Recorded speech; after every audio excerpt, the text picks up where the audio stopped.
हातकणंगले तालुक्यातील इंगळीतले लोकनियुक्त सरपंच दादासाहेब मोरे हे मनमानी कारभार करतात.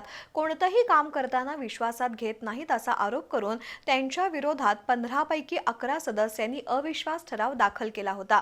आज तहसीलदार सुशील बेल्हेकर यांनी ग्रामपंचायत कार्यालयात विशेष सभा बोलावली होती.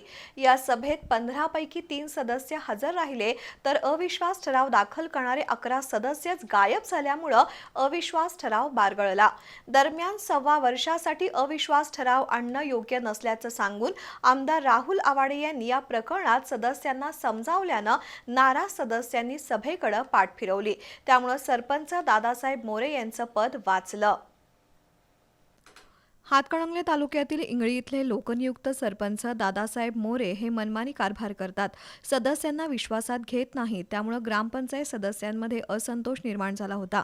त्यातून 15 पैकी 11 सदस्यांनी हातकणंगले तहसीलदारांकडे अविश्वास ठराव दाखल केला होता.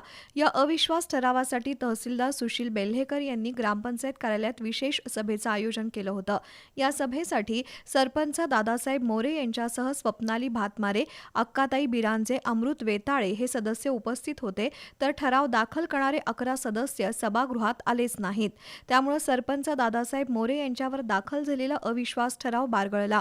दरम्यान सरपंच मोरे यांची सव्वा वर्षांची मुदत राहिली असताना सदस्यांनी अविश्वास ठराव दाखल करणं योग्य नाही अशी भूमिका आमदार राहुल आवाडे यांनी घेतल्यामुळे 11 सदस्यांनी आजच्या सभेकडे पाठ फिरवली. आजच्या सभेसाठी ग्रामविकास अधिकारी मुदस्सीर खान, तलाठी प्रधान भाणसे, सागर उपाध्ये यांनी काम पाहिलं.